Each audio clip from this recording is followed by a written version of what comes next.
1914 година.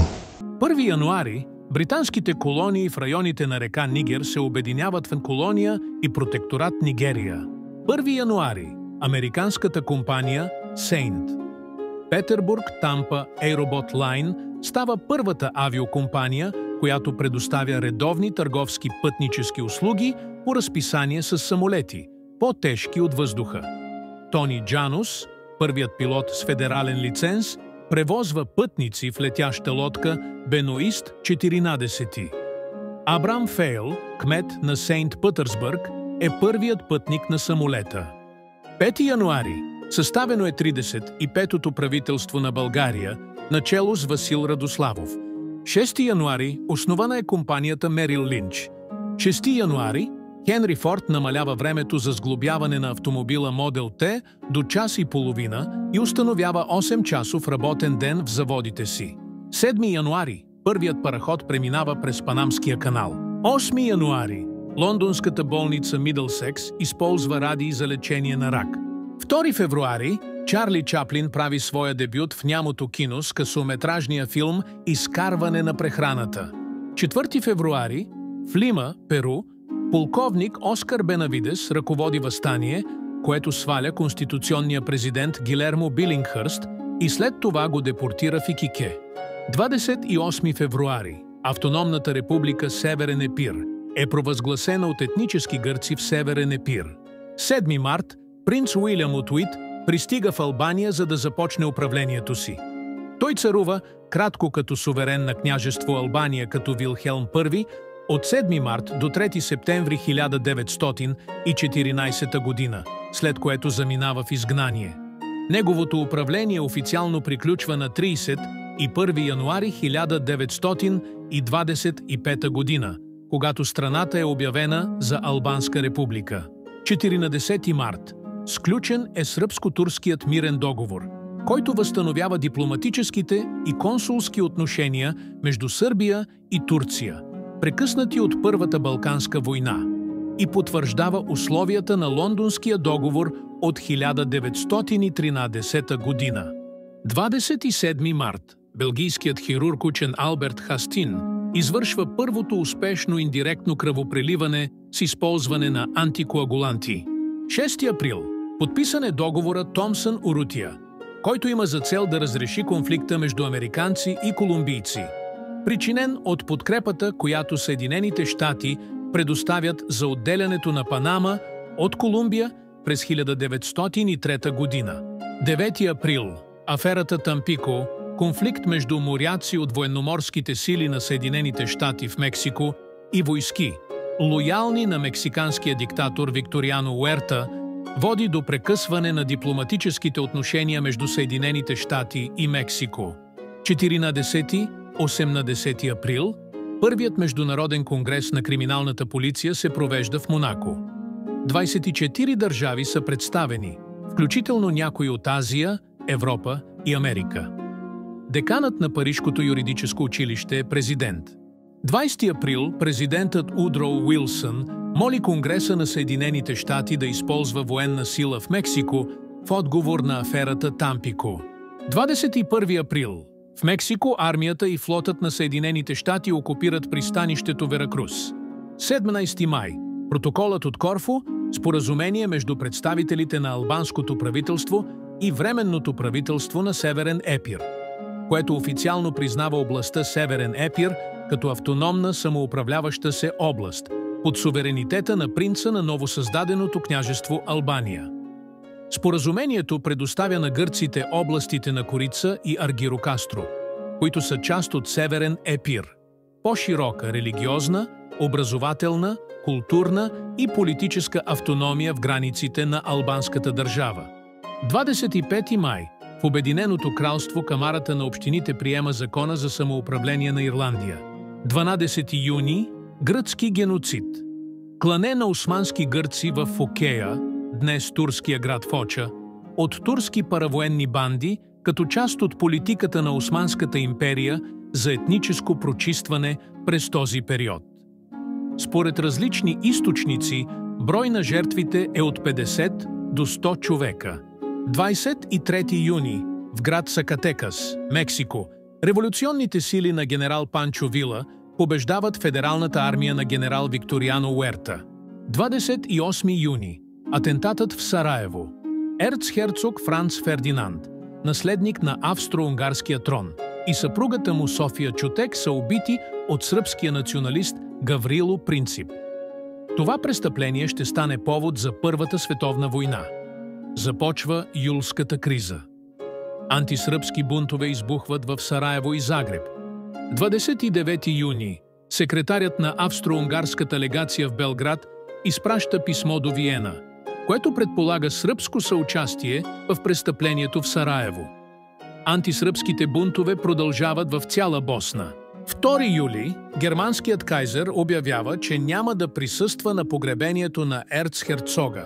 4 юли погребението на ерцхерцога се провежда в замъка Артщетен, на 50 мили западно от Виена, Австро-Унгария.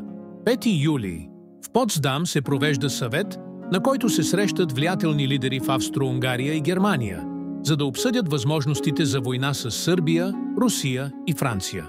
7 юли Австро-Унгария свиква Министерски съвет, включващ министрите на външните работи и войната, началника на генералния щаб и главнокомандващия на флота, който продължава от 11:30 до 18:15 часа.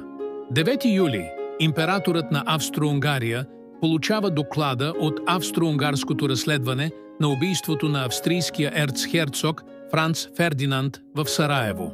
9 юли Таймс публикува разказ за кампанията на австро-унгарската преса срещу сърбите, които са описани като зловещи плахове. 10 юли Николас Хартвиг, руски посланик в Сърбия, умира от инфаркт по време на посещение на австрийския министър Владимир Гисел фон Гислинген в австрийската легация в Белград. 13 юли появяват се съобщения за планирана сръбска атака срещу австро-унгарската легация в Белград. 19 юли Джордж Пети свиква конференция за обсъждане на проблема с ирландското самоуправление. Тя заседава от 21 до 24 юли, без да се постигне консенсус. 23 юли Австро-Унгария представя на Сърбия безусловен ултиматум във връзка с убийството на ерцхерцога Франц Фердинанд. 25 юли излъчена е първата реклама в Съединените щати по ВМБС. 25 юли императорът на Австрия и крал на Унгария Франц Йосиф I разпуска Райхсрата. 25 юли Австро-Унгария прекъсва дипломатическите връзки с Сърбия и започва да мобилизира собствените си сили. Радомир Путник, началник на сръбския генерален щаб, е арестуван в Будапеща, но в последствие му е разрешено да се върне в Сърбия. 28 юли Австро-Унгария обявява война на Сърбия. Началото на Първата световна война.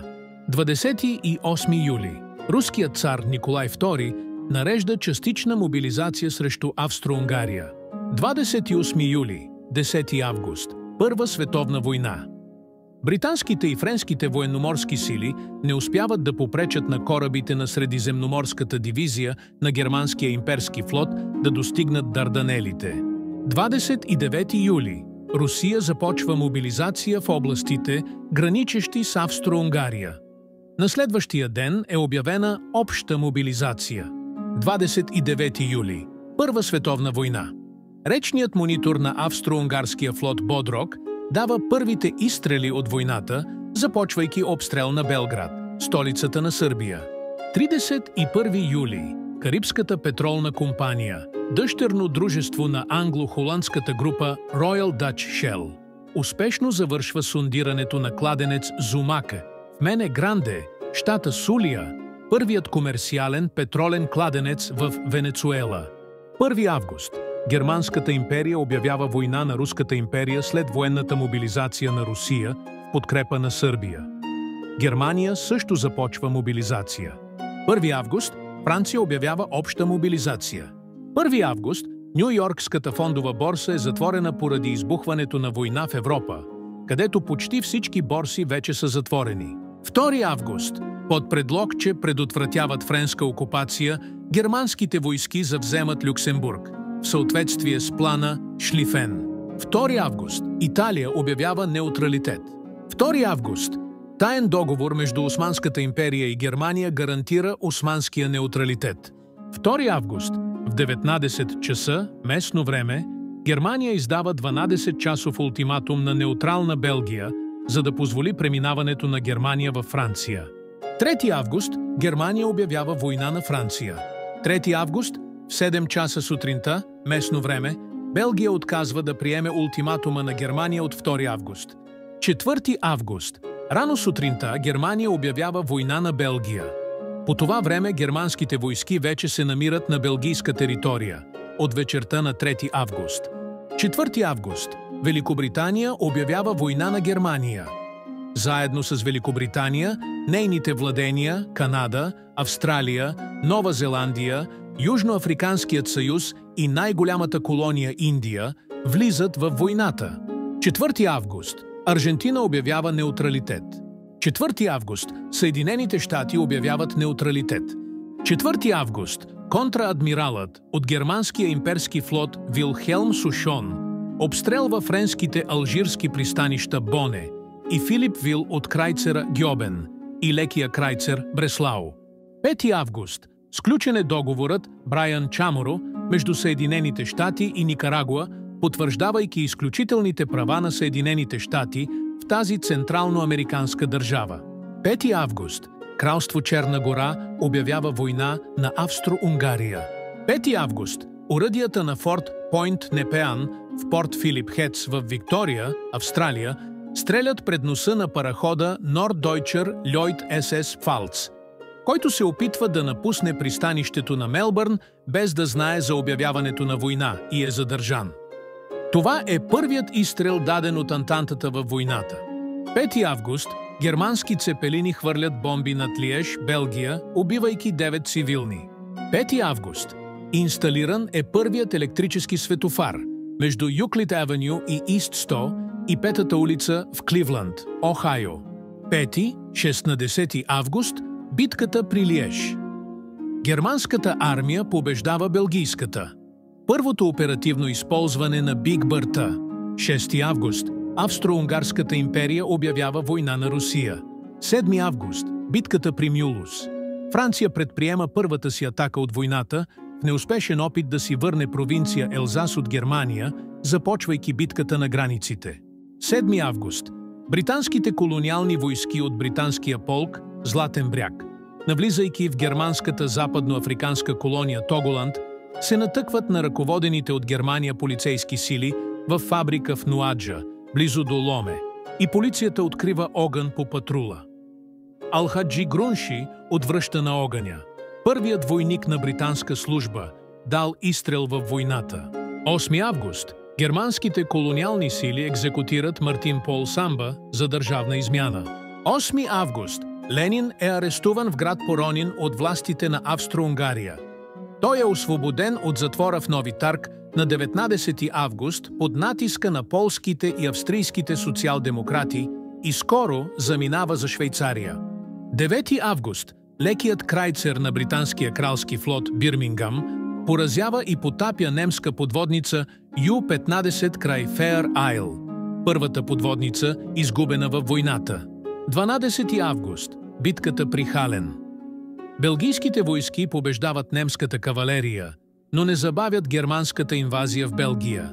12 август. Официално обявяване на война от Великобритания на Австро-Унгария. 14 август. Мексико Венустиано Каранца поема фактическото президентство като негов 41-и президент. Той ще управлява до 1920 година. 15 август. Панамският канал е тържествено открит с преминаването на кораба Анконна. 15 август. Япония предявява ултиматум на Германия. 15-24 август. Битката при Цер. Сръбските войски побеждават австро-унгарската армия, отбелязвайки първата победа на Антантата във войната. 16 август. Обявен е набор за полските легиони към армията на Австро-Унгария.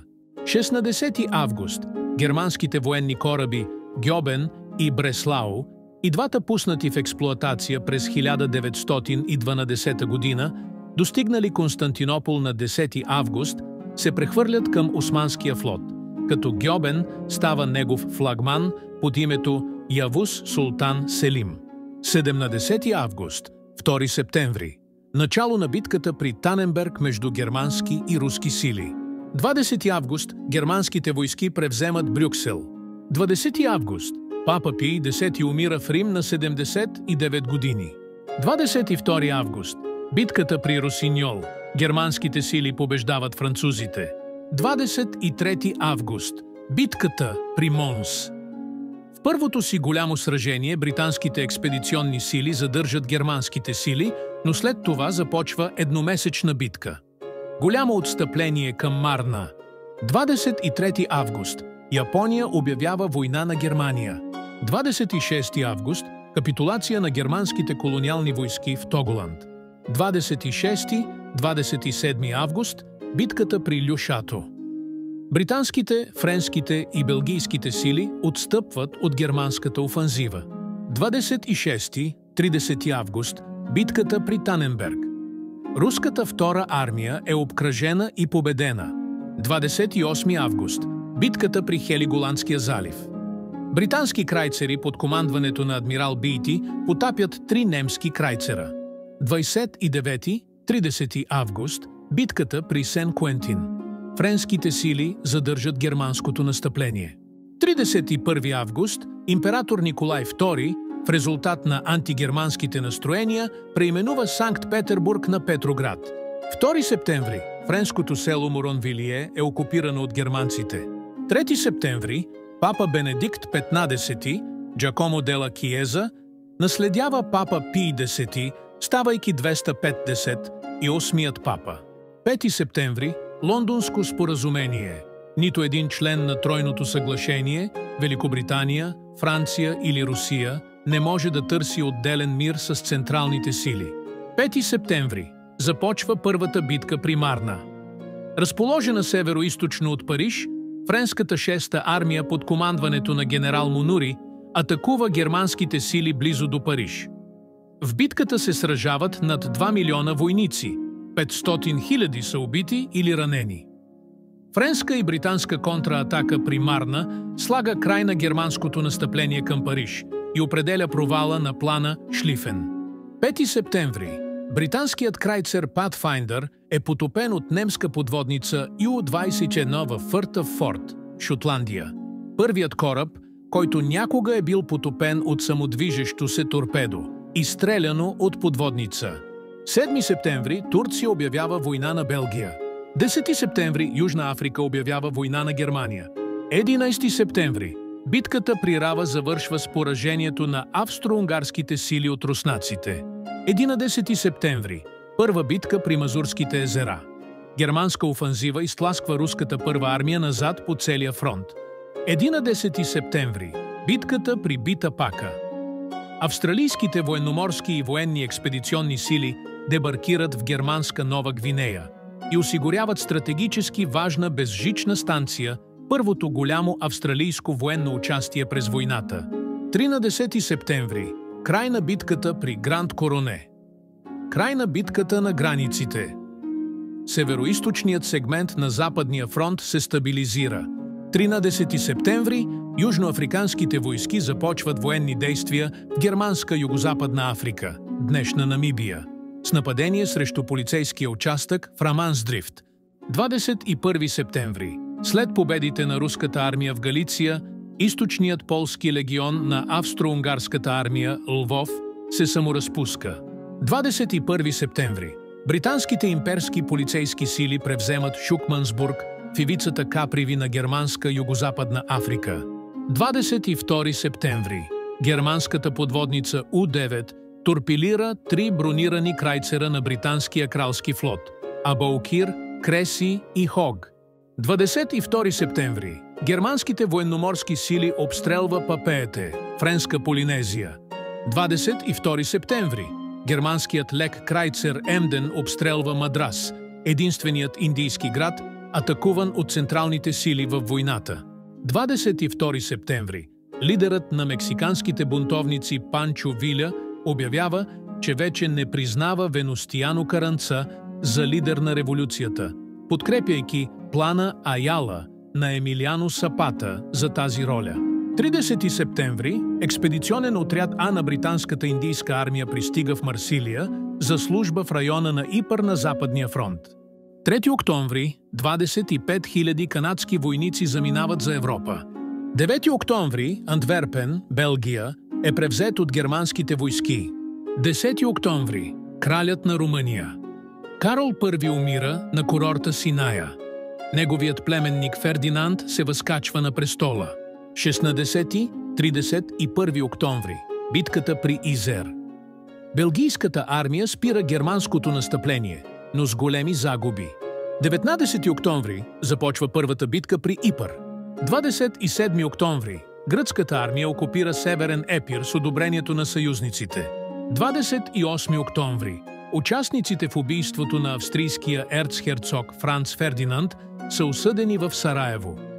Гаврило Принцип, който е на възраст под 20 години по време на убийството, не може да бъде осъден на смърт, а вместо това получава присъда от 20 години затвор. 29 октомври османски военни кораби обстрелват руски черноморски пристанища. 31 октомври битката при река Висла завършва с руска победа над германските и австро-унгарските сили около Варшава. 31 октомври японците побеждават германците в пристанището Циндао, Китай. 1 ноември битката при Коронел, британска кралска флотска ескадра, командвана от контраадмирал сър Кристофър Крадок, е пресрещната в източния Пасифик и победена от превъзхождащите германски сили, водени от вице-адмирал Максимилиан фон Шпее, в първото поражение на британския флот на войната, което води до загубата на Good Hope и Монмаут. 1 ноември Русия обявява война на Османската империя. 3 ноември Османската империя обявява война на Антантата. 3 ноември Великобритания анулира споразуменията с Османската империя от 1913 година и обявява шейхството Кувейт за независима държава под британски протекторат.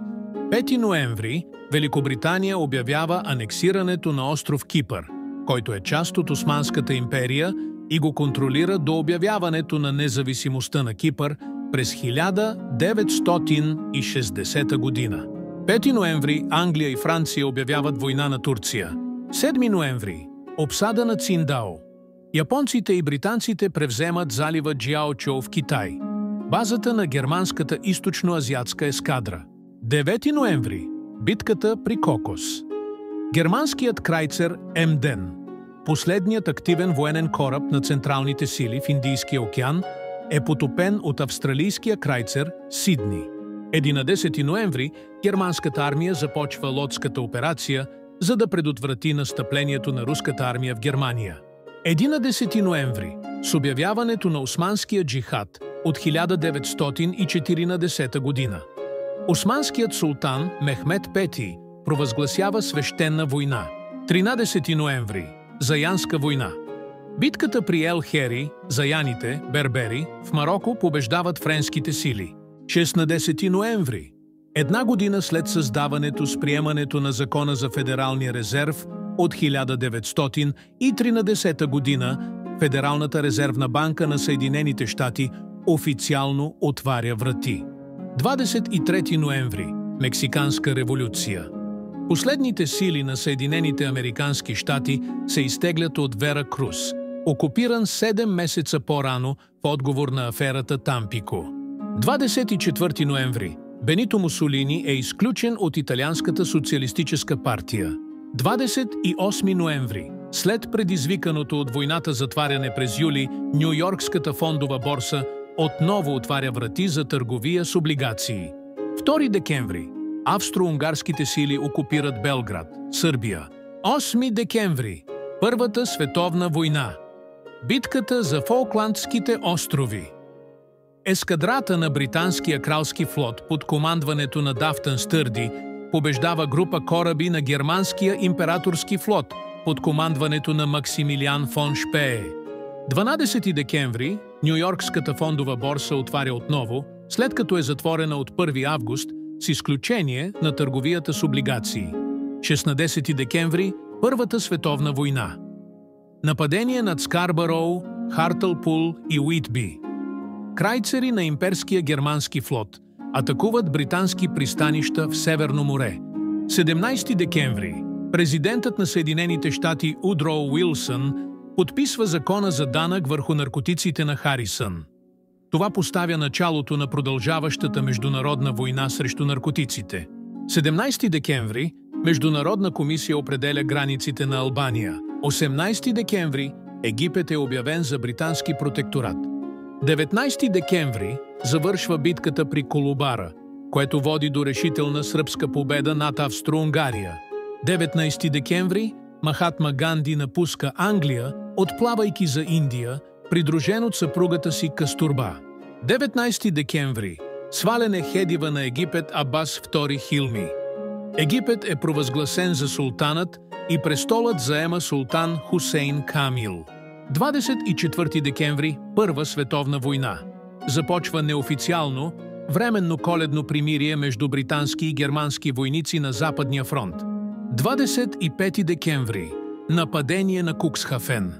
Британски самолети, излетели военни кораби, атакуват германското пристанище Куксхафен.